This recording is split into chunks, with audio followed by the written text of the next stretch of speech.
Imagina. Imagina segurar um punhado de areia bem seca na mão. Certo? Se a mão fica ali toda relaxada, aberta em formato de concha, a areia simplesmente descansa, né? Fica tranquila, acumulada. Uhum, não cai nada. Mas no milissegundo em que a gente resolve apertar os dedos, tipo, num desespero instintivo mesmo para não perder aquela areia, ela começa a escorrer pelos vãos. Quanto mais força se faz, menos areia sobra na mão. Exatamente. E, assim, por que será que a nossa busca por dinheiro, por sucesso profissional, ou até mesmo por amor, funciona quase que exatamente dessa mesma forma trágica? É um paradoxo, né? Total. É uma daquelas contradições humanas que, tipo, não parecem fazer o menor sentido lógico, mas que todos nós já sentimos na pele em algum momento. Nossa, com certeza. E, na verdade, esse é o paradoxo supremo da nossa existência. E é justamente essa dinâmica fascinante e até meio cruel, sabe? Que é o ponto de partida do nosso mergulho profundo de hoje. Legal. E qual é o material de base que a gente vai explorar dessa vez? Então, hoje a gente vai analisar as ideias centrais de um vídeo do empreendedor Tiago Hora. Ele traz um título bem provocativo, bem direto ao ponto, que é: quanto mais você insiste, menos a pessoa te quer, menos o dinheiro te quer, menos tudo. É um título forte. Muito. E a nossa missão aqui nessa análise é destrinchar a filosofia que está contida ali no argumento dele. Porque o que ele propõe basicamente é que o mundo funciona com uma lógica invertida. Como assim, invertida? A premissa dele é que o grande segredo para cruzar qualquer linha de chegada é, ironicamente, fingir que essa linha de chegada nem existe. É focar única e exclusivamente no meio do processo. Interessante. E o que me chama muita atenção logo de cara nessa fonte é que, tipo, a gente não tá lidando com um monge budista isolado numa montanha pregando desapego material, sabe? Exato, não é sobre isso. Não, o autor do vídeo deixa claro que ele testou essa tese na selva capitalista mesmo. A trajetória que ele relata descreve alguém que, assim, saiu de uma comunidade carente, acelerou muito nos negócios, virou sócio de empresas avaliadas em milhões e entrou para a lista da Forbes super jovem. O currículo que ele apresenta é bem pragmático. E ele faz questão de ilustrar esse sucesso. Ele menciona que conseguiu aposentar os pais, que dirigem um Aston Martin, ou seja, é alguém que viveu os dois extremos, né? A falta absoluta e o excesso financeiro. Pois é, ele não construiu essa ideia de desapego no vazio. Ele tem bagagem prática. Mas, olha que curioso, para embasar essa regra do não insista, ele não fica citando teóricos modernos de negócios ou de administração. Ah, não. Não. Ele ancora essa visão em fundamentos milenares. Para ser mais específica, em princípios bíblicos. Ah, entendi. Ele resgata passagens como os últimos serão os primeiros, sabe? Ou aquele princípio de que quem é fiel no pouco, no muito será colocado. Nossa, sim, bem conhecidas. E até ideias como é mais abençoado dar do que receber, ou que a verdadeira bem-aventurança pertence a quem é perseguido. Na interpretação dele contida no vídeo, essas escrituras funcionam como uma espécie de manual de instruções sobre essa lógica invertida do universo. É uma leitura bem peculiar de textos religiosos aplicados ao sucesso, né? Sim. E ele vai além. Ele também menciona uma estratégia focada no processo que ele atribui a um pensador de uns 3.000 anos atrás. No material, ele cita o nome como Michel de Campin. A tese central que ele defende é que a nossa geração atual está tão doente, mas tão doente por resultados imediatos, que a gente simplesmente desaprendeu essas leis fundamentais. Tá, peraí. Eu acho que a gente precisa ser um pouco crítico aqui, porque, historicamente, a ambição sempre foi o motor do desenvolvimento.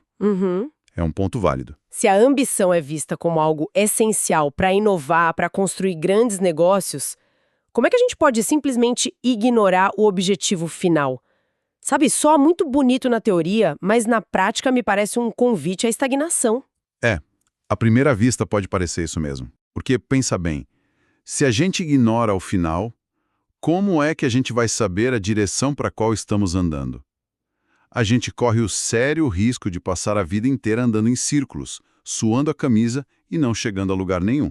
Nossa, essa é a grande armadilha da interpretação superficial desse conceito.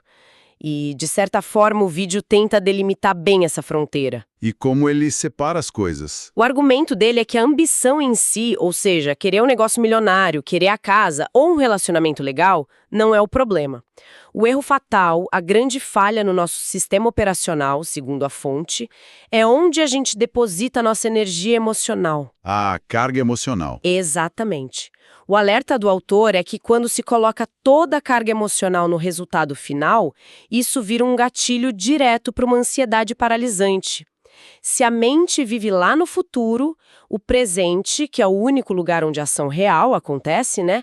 Ele fica esvaziado. Entendi. O objetivo existe, mas ele tem outro papel. Isso.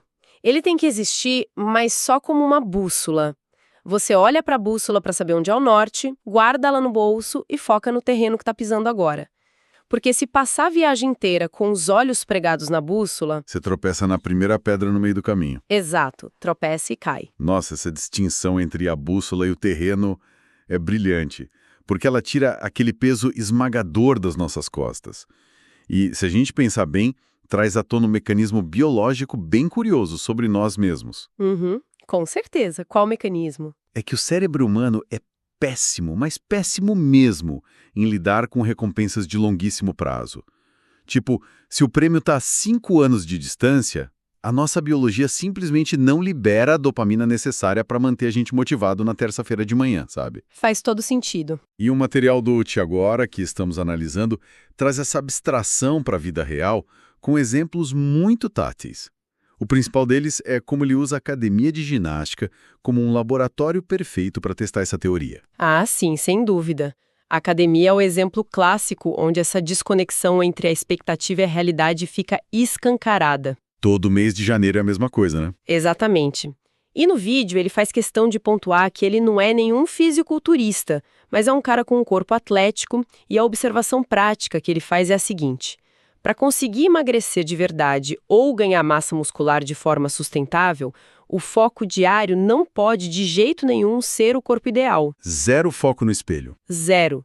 Se o único pensamento for o número na balança ou o reflexo no espelho, o cérebro faz um cálculo cruel.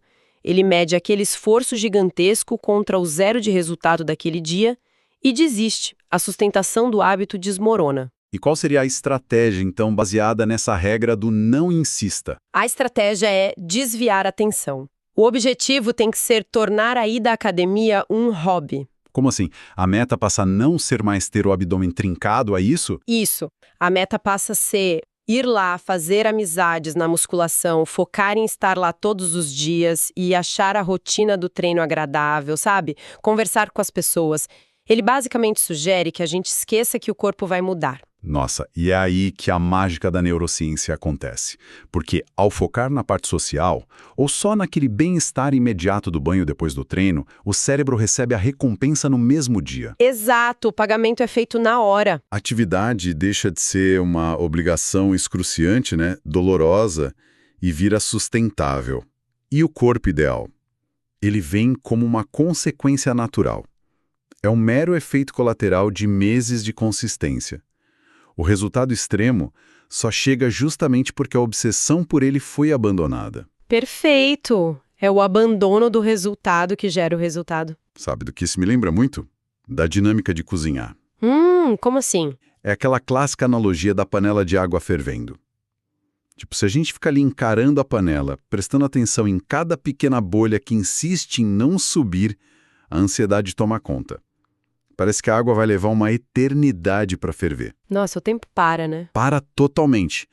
Mas se a gente focar no meio, tipo, focar em cortar os vegetais bem direitinho, preparar os temperos, organizar a bancada, a água ferve sem que ninguém sequer perceba. Essa analogia é perfeita para explicar a psicologia por trás do que o Tiago defende na fonte de hoje. Porque o que a gente está discutindo aqui, no fundo, é pura gestão de carga cognitiva. Expectativas são cargas pesadas demais. Muito pesadas. E quando o olhar está fixo lá no final da linha, a gente carrega o peso de tudo que ainda falta construir. E ele aplica essa mesma lógica da panela de água para a própria carreira dele como autor. Ah, a história do livro. Sim, ele detalha no vídeo a criação do livro Primeiro Milionário da Família. que, segundo o relato dele, acabou se tornando um grande sucesso de vendas lá na Amazon. E a abordagem que ele usou para escrever esse livro foi, assim, quase uma anti-estratégia de mercado, não é? Totalmente anti-estratégia. Ele conta que quando sentou para escrever, ele descartou por completo a ideia de que aquilo seria um livro para ser comercializado. Ele tirou o peso da publicação. Tirou tudo. Ele sabia que se pensasse em volume de vendas, em rankings da Amazon, ou em quanto dinheiro a obra faria, a ansiedade paralisaria ele completamente. E como ele encarou o texto, então?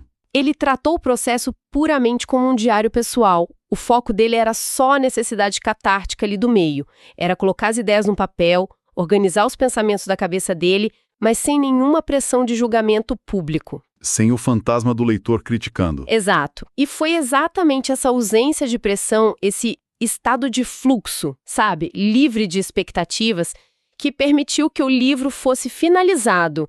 E, ironicamente, foi isso que fez o livro virar o sucesso que ele nem planejou que fosse no momento em que estava escrevendo. Impressionante.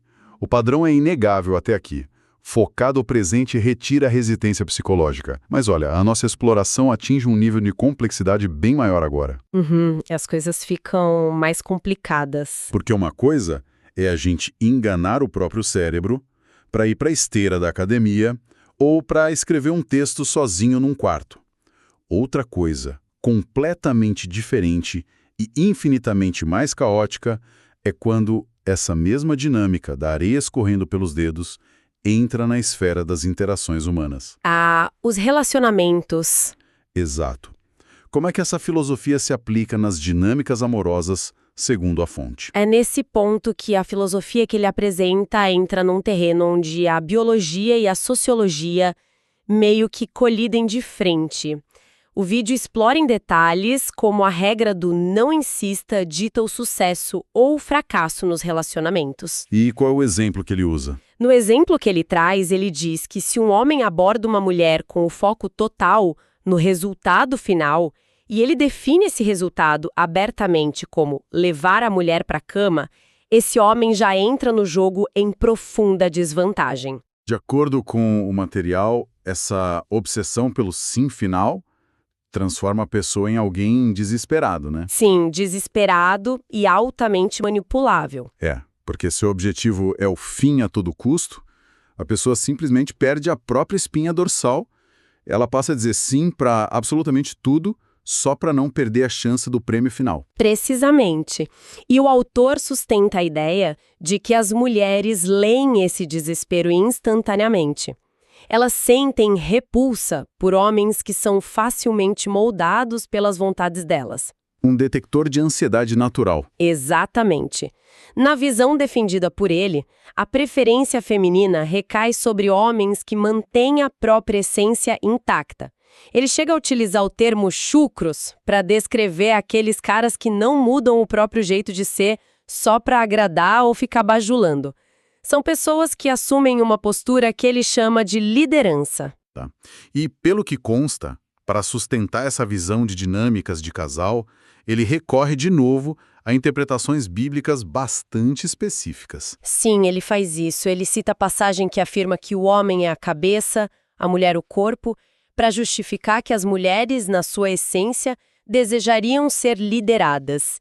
E ele faz uma ressalva ali de que essa liderança não significa um controle ditatorial, chato, mas sim ter um direcionamento, uma firmeza de propósito. Certo. E para coroar essa explicação, ele usa o próprio exemplo de vida. Ele relata que é casado com uma mulher maravilhosa, que está do lado dele desde a época em que ele não possuía absolutamente nada. A gente precisa fazer uma pequena pausa analítica aqui porque o assunto é delicado. Com certeza. É bem evidente que estamos lidando com uma visão altamente tradicional, calcada em papéis de gênero extremamente delimitados e em interpretações bíblicas literais por parte do autor. E, para quem nos ouve, essas estruturas podem soar arcaicas ou simplesmente inadequadas para o mundo de hoje. Sim, as visões apresentadas são totalmente baseadas nas crenças pessoais dele. Mas a nossa função como investigadoras dessas ideias aqui é, se a gente retirar a roupagem de gênero e essas definições de cabeça e corpo, o que sobra? Tipo, O que existe de mecânica comportamental e psicológica real operando lá no fundo dessa teoria de relacionamentos, independentemente de quem lidera quem? É uma excelente dissecação para se fazer. Quando a gente remove essas camadas dogmáticas e olha puramente para a estrutura do comportamento humano, o que o autor está descrevendo é algo profundamente enraizado na nossa psicologia evolutiva. Que seria o Jeb? A repulsa natural que a gente sente diante do desespero alheio. Evolutivamente falando, o desespero sinaliza uma baixa adequação. Ele meio que grita que aquela pessoa não tem outras opções ou que está sem recursos. Faz muito sentido. Quando alguém demonstra estar excessivamente ansioso por um resultado, logo nos primeiros contatos, os nossos alarmes instintivos disparam. É quase uma defesa. Ou seja, o que ele chama no vídeo de manter-se chucro ou ser líder, numa leitura psicológica neutra, na verdade é só a manutenção da própria autonomia, né? Dos próprios limites.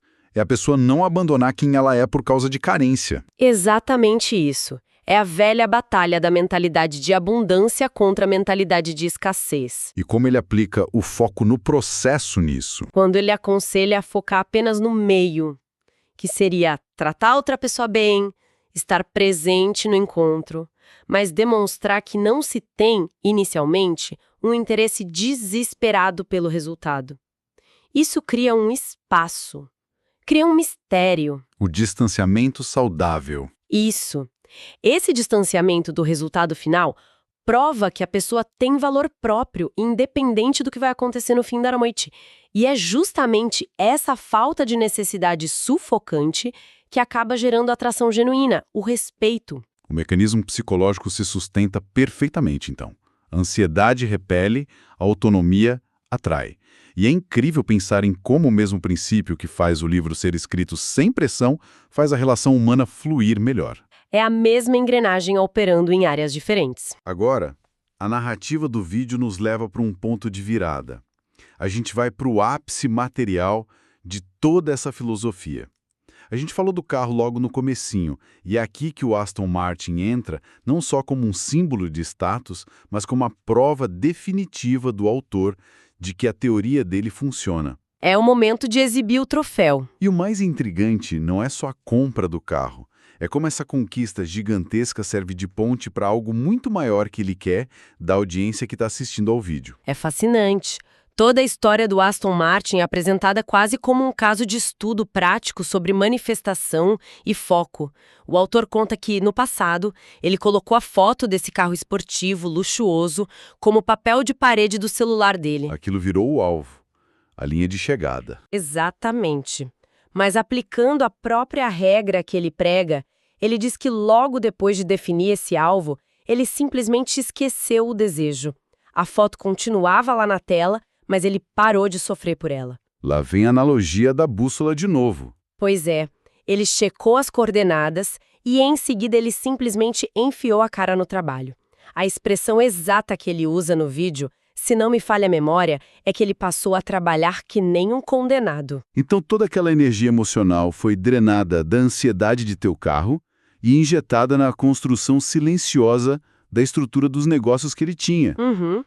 E a prova de que esse processo, digamos, cego funcionou, é exibida de forma bem literal.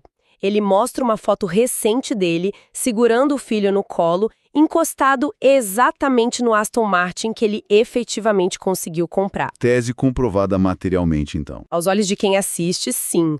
Mas o que vem imediatamente depois dessa imagem é o que os grandes especialistas em marketing chamam de gancho perfeito. O que ele faz? Uma vez que ele estabelece autoridade incontestável, afinal de contas, o carrão de luxo está ali na tela provando tudo, ele muda a marcha da conversa e faz um convite bem direto. Um convite para uma transição de vida. Ah, o evento gratuito, a hora da virada. Exatamente. Ele convoca a audiência para os dias 11, 12 e 13 de maio e a forma como ele estrutura esse convite usa um contraste sociológico muito forte, bem inteligente. Como ele constrói isso? Ele argumenta que nessas datas específicas a grande massa da população vai estar distraída, hipnotizada por eventos gigantes como a Copa do Mundo ou as eleições. E que enquanto o mundo inteiro está distraído, quem decidir estar lá com ele vai ter a chance real de virar a chave financeira. E qual é a promessa técnica desse evento? O que ele vai ensinar? A promessa técnica é ensinar as pessoas a vender na internet sem precisarem aparecer. Ele fala sobre automatizar a criação de produtos usando inteligência artificial. Entendi. Mas a promessa emocional, que é o que realmente puxa as pessoas, é a de que qualquer participante vai poder transformar a própria vida, que vão poder trabalhar do conforto de casa e, em última instância, alcançar as casas e os carros dos sonhos, exatamente como ele fez. Olha, tem uma ironia monumental acontecendo aqui e a gente não pode deixar passar despercebido. Qual? Nós acabamos de passar a nossa análise inteira, dissecando ponto por ponto, o argumento dele de que a ruína humana é focar no resultado final. Certo. Ele disse, esqueça o peso na balança, esqueça a lista de best-sellers da Amazon, esqueça a ansiedade de levar a pessoa para a cama e não olhe para o carro, olhe para o trabalho diário. Uhum. Mas, no exato segundo em que ele precisa vender a própria ideia e mobilizar as pessoas para irem para o evento dele, o que ele faz? Ele balança as chaves de um Aston Martin na cara da audiência e promete a casa dos sonhos. O contraste é gritante. Ele está usando o brilho estonteante do resultado final como a isca principal. E isso, logicamente falando, não anula a premissa inteira do material que ele passou o vídeo todo defendendo. É uma constatação bem aguda da sua parte e, de fato, expõe uma diferença fascinante entre a filosofia de execução de uma pessoa e a mecânica de vendas dela. Não anula, então. Não diria que anula, mas revela um pragmatismo absoluto por parte do autor. O que ele está fazendo ali é apenas reconhecer uma limitação biológica nossa que a gente até já discutiu mais cedo. A questão da dopamina. Exatamente. Ele sabe que o ser humano comum é impulsionado por picos de dopamina. E esses picos são gerados pela visualização clara do prêmio. Sim, o cérebro quer a recompensa. Ele entende perfeitamente que, embora focar apenas no suor do meio seja a única maneira real e honesta de construir um negócio do zero, quase ninguém clicaria num link de inscrição se a chamada fosse apenas venha suar e trabalhar como um condenado por meses a fio sem nenhuma garantia. Ninguém clicaria. Zero conversão. Zero.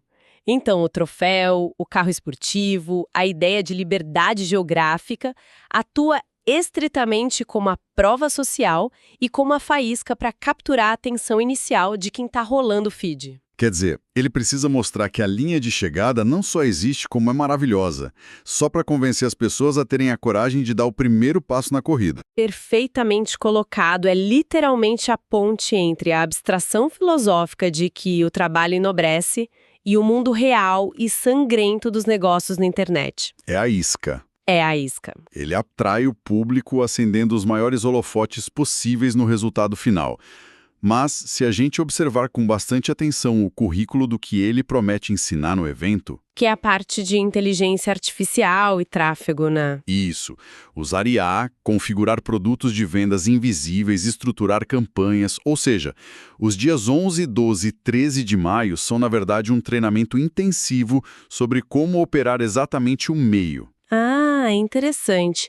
A isca é o fim, mas a entrega do evento é inteira sobre o processo. Exatamente. A embalagem brilha com o futuro, mas o conteúdo é puro presente. Sensacional essa jogada. Bom, fazendo então uma síntese da nossa exploração conceitual de hoje, para quem está acompanhando a gente, a grande verdade que emerge de forma inegável desse material é que o desespero é sem dúvida o maior repelente que existe na natureza, né? Sem sombra de dúvidas. Seja a ansiedade destruindo a nossa disciplina de ir malhar, seja a carência explícita afastando potenciais parceiros amorosos, ou mesmo a ganância por dinheiro rápido, sabotando a construção de empresas sólidas. A pressa literalmente atropela a perfeição. A pressa de consumir o amanhã devora todas as oportunidades reais que temos hoje. A lição mais estrutural aqui é aprender a encontrar uma satisfação orgânica. Ou, na falta de motivação, pelo menos uma disciplina inabalável na execução fria da rotina, e deixar que os grandes prêmios apareçam na vida apenas como efeitos colaterais inevitáveis de um processo muito bem executado. E sabe, para quem nos ouve agora, talvez preso no trânsito ou lidando com aquela exaustão mental de tentar controlar milimetricamente todos os resultados de um projeto no trabalho, de uma dieta que parece estagnada ou da espera daquela promoção que não sai, a essência de toda essa reflexão funciona quase como um convite emergencial para respirar. Respirar e soltar o peso, né? Sim, é um embasamento teórico forte para a gente conseguir soltar esse peso esmagador das expectativas. A virtude verdadeira, no fim das contas, reside em se apaixonar pelo exato degrau em que se está pisando agora, recusando aquela vertigem de ficar olhando para o topo da escada o tempo todo. Porque quando a gente tira o peso do futuro, o presente ganha uma leveza que torna a consistência de longo prazo algo realmente possível. Com certeza. É a única forma de não desistir no meio do caminho. Isso nos devolve, com uma precisão cirúrgica, aquela imagem inicial da areia nas nossas mãos. A força bruta do desespero esmaga e perde tudo. A palma relaxada e aberta sustenta e mantém. É o equilíbrio perfeito. Mas, antes da gente encerrar a nossa análise de hoje, eu vou deixar uma pequena reflexão pairando no ar para a nossa audiência. Vamos lá. Uma pequena semente de inquietação que vai muito, muito além das fronteiras desse vídeo que a gente dissecou.